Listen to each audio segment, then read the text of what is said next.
जिस मील में शुभारंभ पर खुशी होनी चाहिए थी, आज हमें सरकार की मुर्दाबाद करनी पड़ रही है।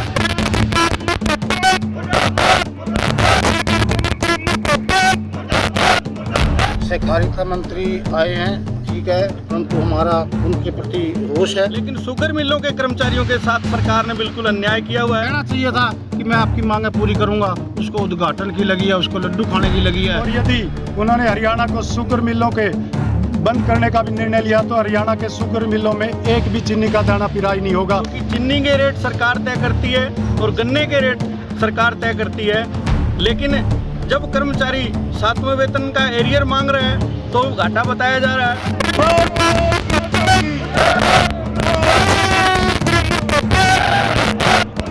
आज शुगर मिलों के जो कर्मचारी है, पिछले 3 सालों से सरकार के सामने अपनी मांगों को लेकर के और बार बार निवेदन करते रहे कि इन मांगों का समाधान करें।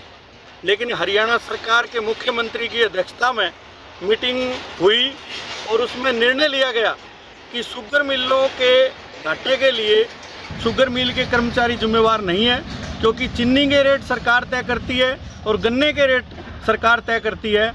लेकिन जब कर्मचारी 7वें वेतन का एरियर मांग रहे हैं तो घाटा बताया जा रहा है। और लगभग 25-30 सालों से दैनिक वेतनभोगी कर्मचारी जो शुगर मिलों में रात दिन एक रीढ़ की हड्डी की तरह यहाँ काम कर रहे हैं, उनको आज भी मात्र 14 से 16 हज़ार रुपये वेतन दिया जा रहा है। जबकि बड़े खेद का विषय है कि हरियाणा सरकार ने 1 जनवरी 2022 से सभी विभागों के लिए जो नए रेट मजदूरी के तय किए हैं उसमें 22,200 रुपये बनते हैं दैनिक वेतनभोगी कर्मचारियों को। तो ये एक बड़ा मुद्दा है। ऐसे ही हरियाणा सरकार में और सहकारिता विभाग की जितनी भी संस्थाएं हैं कोऑपरेटिव की, वहाँ अर्नड लीव जो है रिटायरमेंट पर 300 दिन की लीव इनकेसमेंट के रूप में मिलती है। लेकिन शुगर मिलों के कर्मचारियों के साथ सरकार ने बिल्कुल अन्याय किया हुआ है। इनको केवल 180 दिन की अर्नड लीव का भुगतान किया जा रहा है। इसको लेकर के विरोध है। एस ग्रेशिया नीति 2019 में भारतीय मजदूर संघ की मांग पर सरकार ने बहाल की। सरकारी क्षेत्र में तो वो लागू हो गई है, लेकिन सहकारी संस्थाओं, चाहे शुगर मिल हो, चाहे पैक्स हो, चाहे विपणन समितियां हो, उनमें जैसे सरकारी क्षेत्र में वो पॉलिसी लागू की गई थी, 8 पार वो अभी ना तो शुगर मिलों में लागू की गई, ना विपणन समितियों में की गई, और पैक्स में लागू भी की गई है तो वो केवल 1/4/2021 से लागू की गई है। ये एक बड़ा मुद्दा था। इसलिए हमने उसी दिन महासंघ ने निर्णय लिया कि केवल शुगर मिल ही नहीं, पैक्स और विपणन समितियों के कर्मचारी भी इस आंदोलन में उतरेंगे। और जहां भी चाहे मुख्यमंत्री जाए या सहकारिता मंत्री जिस भी मिल के पिराई सत्र का उद्घाटन करने जाएंगे, वहां हम उसका विरोध करेंगे और रोष स्वरूप वहां प्रदर्शन भी करेंगे। जिस मिल में शुभारंभ पर खुशी होनी चाहिए थी, आज हमें सरकार की मुर्दाबाद करनी पड़ रही है।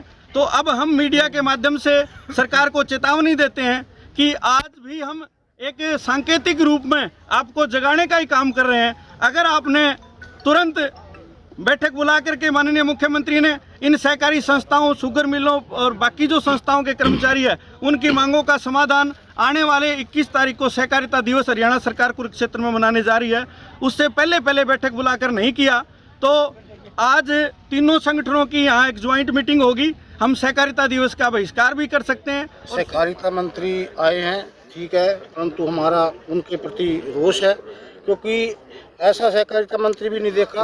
उच्च अधिकारी, उच्च मंत्री है और फिर भी अपने कर्मचारियों की सुनवाई नहीं करता।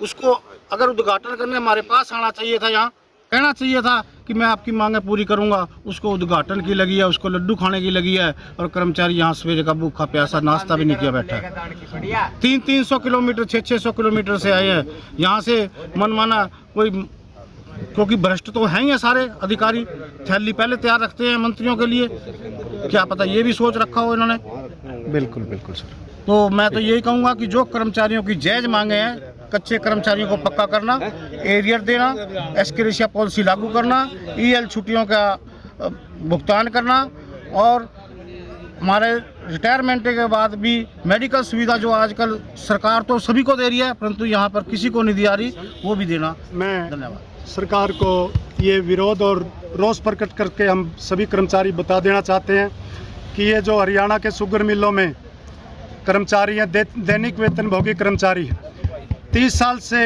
कच्चे हैं और दैनिक वेतनभोगी डेली वेजेज पर ही रिटायर हो रहे हैं। हरियाणा सरकार ने जल्दी इन कर्मचारियों को रेगुलर नहीं किया और इनके जो कौशल विकास पोर्टल के बराबर 22,200 रुपये नहीं किए तो आने वाले समय में जो भी हरियाणा की ये स्टेट बॉडी निर्णय लेगी सभी कर्मचारी उस पर खरे उतरेंगे। और यदि उन्होंने हरियाणा को शुगर मिलों के बंद करने का भी निर्णय लिया तो हरियाणा के शुगर मिलों में एक भी चीनी का दाना पिराई नहीं होगा जब तक हमारी मांगें नहीं मानी जाएगी। अभी तक हमें कोरा आश्वासन ही मिला है, अब ये कर्मचारी आश्वासन पर विश्वास करने वाले नहीं।